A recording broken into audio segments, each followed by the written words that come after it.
Hello, bachcho. Let's read the question.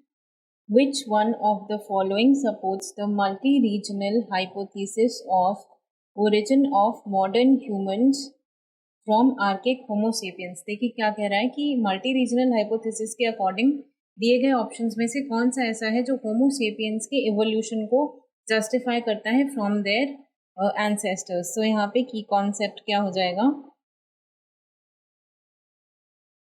Multi-regional hypothesis in the evolution of man.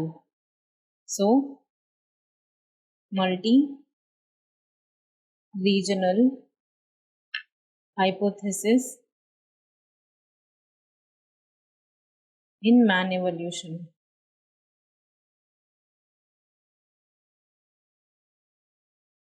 ये multi regional hypothesis क्या कहती थी कि जो होमो इरेक्टस थे who were close to who were said to be the closest ancestors to modern man. So यहाँ पे ये मल्टी रीजनल हाइपोथेसिस कहती थी कि होमो इरेक्टस जो कि क्लोजेस्ट माने जाते हैं, closest ancestors to modern man, ये homo erectus evolved in Africa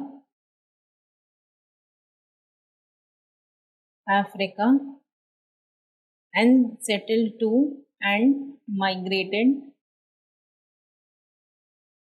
to different parts of the world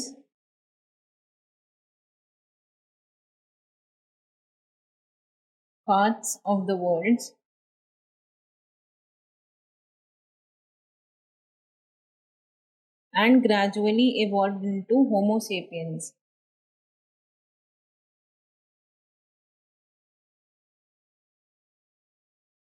Evolved in Homo sapiens. मतलब हम ये मानते हैं कि ये होमो इरेक्टस ही थे जो कि अफ्रीका में पाए गए थे ऑल्दो, लेकिन यही निकल करके पूरी अलग अलग जगह पर जा कर के बस गए थे। वहीं पर उन्होंने अपनी कॉलोनीज इस्टेब्लिश करी और धीरे धीरे अलग अलग जगह पर इस्टेब्लिश होने के बाद इन्होंने अपनी रेस डेवलप की और इवोल्यूशन के दौरान ये मॉडर्न मैन यानी कि होमो सेपियंस में चेंज हो गए, इवॉल्व हो गए। तो हम ऐसा क्यों कहते हैं? क्योंकि जब हम बात करते हैं होमो इरेक्टस की, so they were among the other mans और other evolutionary phase of man, Homo erectus were the closest to modern man. इनकी जो कैपेसिटी थी, क्रेनियल कैपेसिटी,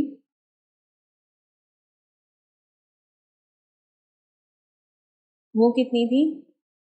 900 सीसी के अराउंड। तो हम ये कह सकते हैं कि इनमें काफ़ी हद तक समझदारी जो है वो अपने पिछले जो एंसेस्टर्स थे उनसे काफ़ी हद तक समझदारी विकसित हो गई थी। मेन बात एक ये भी थी कि they were found in Africa, their fossils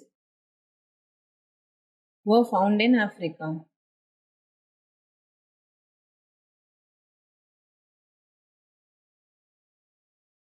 इसीलिए जो मल्टी रीजनल हाइपोथेसिस है वो बेसिकली अफ्रीका जो क्षेत्र है उसकी बात करता है। तो यहाँ पे इनके फॉसिल्स अफ्रीका में मिले थे, ये भी एक बहुत बड़ा रीज़न है। इसके अलावा they knew the use of fire, और भी जितने भी कैरेक्टर्स थे ये अपराइट पोस्चर में चल सकते थे। They know how to use tools, they knew how to use fire. यही कुछ पेज मतलब पिछले एंसेस्टर्स से कुछ एडवांस कैरेक्टर्स थे जिनकी वजह से हम कहते थे कि Homo erectus are closest ancestors to the Homo sapiens. अब देखिए हम अपने ऑप्शंस की तरफ आते हैं। पहला क्या है? The high variability of nuclear DNA in some modern Africans. देखिए ये जो हमें मल्टी रीजनल हाइपोथेसिस के पॉइंट ऑफ व्यू से बात करना है, और मल्टी रीजनल हाइपोथेसिस में कहीं भी न्यूक्लियर डीएनए की बात नहीं हुई थी, किसी भी जेनेटिक मटेरियल की बात नहीं हुई थी। और ऑप्शन बी क्या है? The uniformity in empty DNA among modern human population. देखिए अगेन यहाँ पे किसी भी तरीके के जेनेटिक मटेरियल की बात ही नहीं हुई थी। और इसके बाद ऑप्शन सी क्या है? The oldest known fossils of modern Homo sapiens have been found in Africa. ये बिल्कुल सही बात है।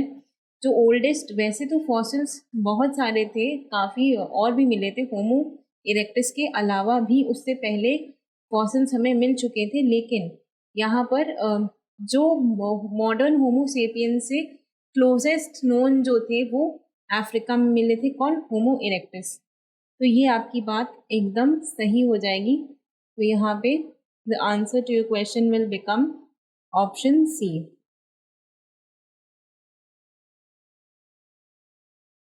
Option C.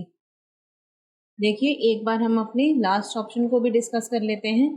क्या है? The existence of distinctive human races. देखिए इसका भी यहाँ पे इससे कोई लेना देना नहीं है डिस्टिंक्टिव ह्यूमन रेसेस से। तो the answer to your question will become option C, the oldest known fossil of modern Homo sapiens have been found in Africa. I hope you understood it well. Best of luck.